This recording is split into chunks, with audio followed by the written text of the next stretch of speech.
Hi, my name is Bob Ciampi, and I'm a licensed clinical social worker. And I'm sitting here in front of this beautiful San Francisco skyline.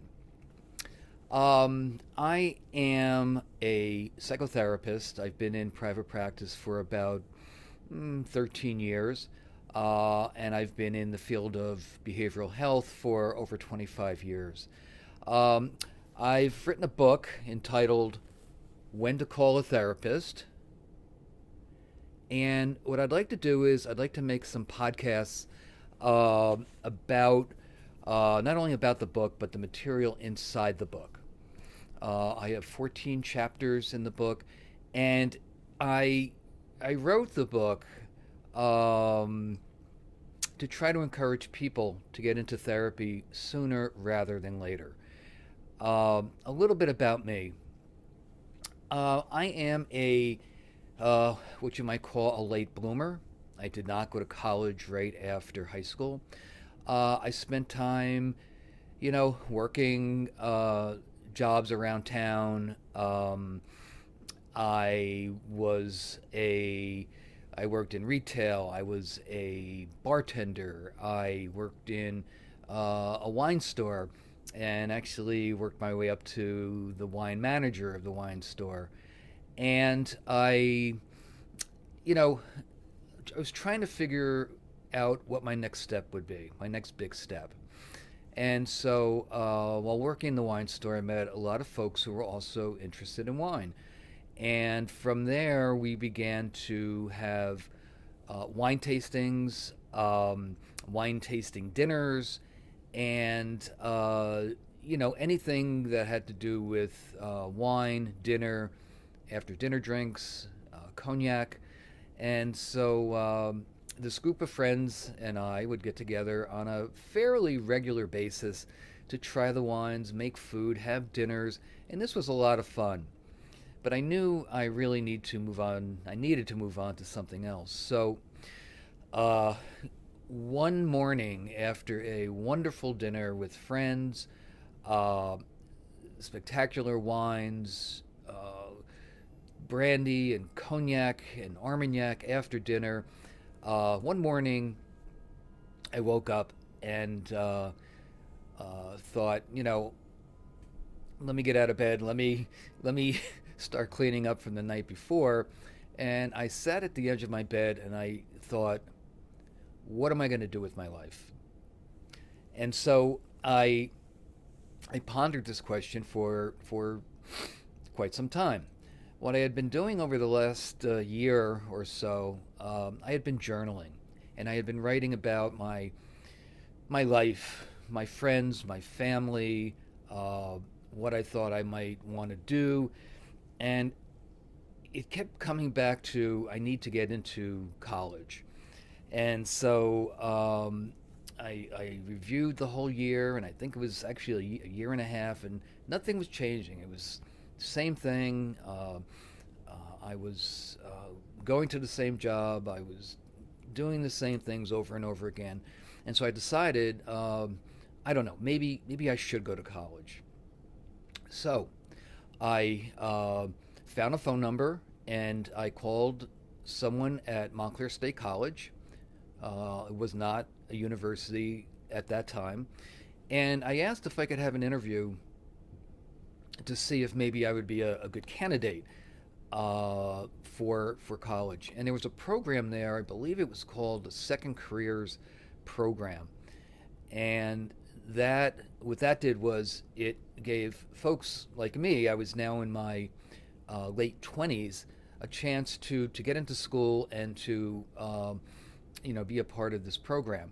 So I got over to the school and I met with a woman who sat me down and said, let's talk. And she proceeded to talk all about herself, about her college experience, about her work experience. And she went into great detail about how when her grandfather was in a assisted living facility that she used to bring cans of beer to him, kind of hidden amongst other things, other food items. And so I'm sitting there, and it's about 50 minutes or so, and I've been listening to this person, and I've been politely listening to her. And I finally got her attention and said, can we please talk about me and about college? And she kind of sat up and she said, well, you're in. You're fine. Here, let me sign this piece of paper. Take this piece of paper downstairs to the registrar's office, and they'll get you all set up. And believe it or not, that's how I got into college. And I spent the next 8.5 years part time because I worked full time in the wine store, uh, going to college, taking. I first started taking one course, then two, then I went and started taking three, and so I took as many courses as I could, based on the amount of time I had to work on my assignments. So 8.5 years later, I graduate, and I walked out the door after taking an exam, and I thought there would be a band there, and I thought everybody would be cheering, and there was no one there. So I walked out the door. That same year, that was a January that I graduated. That same year, I decided to apply for graduate school because I was a psychology major, and I don't think there's a whole lot you can do with a psychology major and an English minor, but I knew I had to go on if I wanted to really build a career. So, in a similar kind of getting in through the back door situation, I applied and I wrote an essay, and I didn't hear anything, and I didn't hear anything, and I kept calling, and they kept saying, "Well, we're having computer problems, and it'll be another 2 weeks, and then it'll be at the end of the month," and here I am getting very very anxious. Long story short, it wasn't until about August, middle of August, that I got a letter in the mail, which I was afraid to open.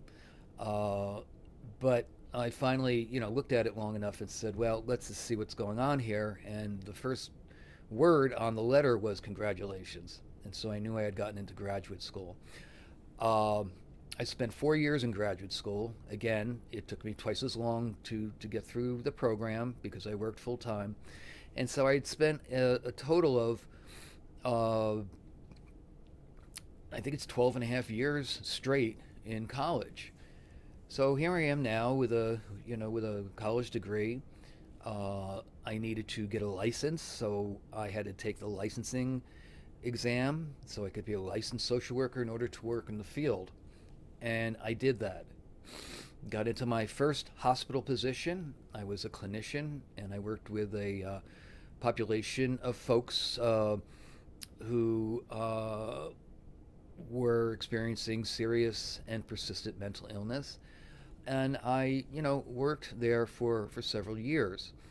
Um, then I got supervised. I got my supervisory hours, and then what I needed to do next was to take my clinical exam, and I did that, passed it, and so now I'm a licensed clinical social worker. That opened up a lot of doors for me. Uh, I left that environment to go work for a second hospital where I was working with a team of clinicians, uh, and the population of people were more uh, people who would live at home, maybe work a little bit, but they would come into the center for treatment, for services, for one-on-one treatment, and we had a DBT program, dialectical behavioral therapy, that we did, and we did the full program there for years. And it was very exciting. The hospital flew us out to Seattle where we got training and came back, and we were running this program. Unfortunately, after a few years, the program was shut down. I went briefly to work in the inpatient hospital uh, for a little while until I got a call that a consulting firm, they were looking for a person to help run their employee assistance program, uh, part of the firm. So I went in for an interview, got that job, and now I was working not for but with various hospitals in northern New Jersey and central New Jersey, and we would do counseling, we would do departmental interventions, we would do lunch and learns, we would do, whatever they wanted us to do, and we would go down and work with these hospitals. I did that for about 8 years, and then another opportunity opened up. It was for a position at a hospital, the largest hospital in New Jersey, as director of social work. And from there, I got in, went for an interview, got the job, and there I did. Well, let's put it this way: it was more than the job requirements. Like any job, you read the what's expected, but there's always much more to do. But I managed and supervised 35 psychiatric social workers over 12 units and the emergency department. And that was a very high paced, somewhat stressful position. And after 4 years, new management company came in. And after some time there with them, they invited me to leave, which I did. Um, I had started writing my book a couple years prior, and I had a partial manuscript. And so now I'm, deciding what I want to do. I'm looking for work. I had a part-time private practice, and so, with free time that I had in between job interviews, I started to write again. And I picked up where I left off. And I wrote a manuscript, a full manuscript, which consisted of 13 chapters, and I didn't know what to do with it. I didn't know the first thing about writing a book. I didn't know the first thing about publishing a book. And so I actually, at that point, reached out to a published author of crime novels.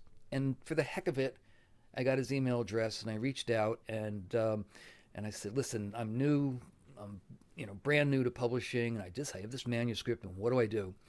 Well, he wrote back to me and he said, I use these folks, and he gave me some names and some telephone numbers, and sure enough, I called them, and we started the ball rolling with the editing process, cover design, and everything started to roll.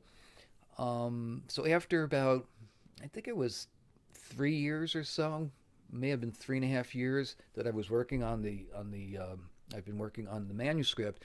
My book finally came out in 2019, and it is on Amazon and any other online bookstores, or any bookstore can order it. And it's opened a lot of doors for me. And so I took all my knowledge from my education to my first hospital job to the second hospital position. Went to that consulting firm, worked with a dozen or so different hospitals, doing all kind of work there, to finally my job as a director of social work, and then finishing the manuscript and publishing my book. 2 years after that, I created this expanded edition. You could see by the orange little dot here. I added a chapter. I cleaned it up. I took some material out on the back cover. I added some material in the front.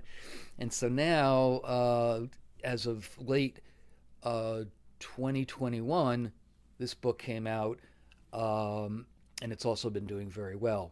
So what I want to do is I want to do these podcasts. I wanted folks to know a little bit about me and where I came from, and I'd like to talk about mental health topics, and I want to talk about mental health topics from the book, which include anxiety, depression, assertiveness, anger, assertiveness training. And I also want to talk about couples counseling and, problematic interactions in the workplace, bipolar disorder. And so there are many, many topics from the book that I'd like to talk about.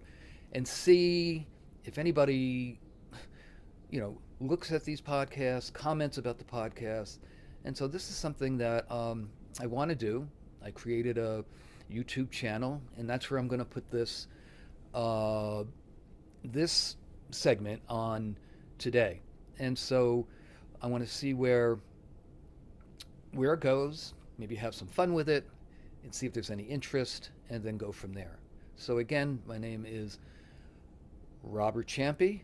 I go by Bob, and I'm a licensed clinical social worker, and I'll be talking more about my book, When to Call a Therapist, in future segments. Thank you for watching.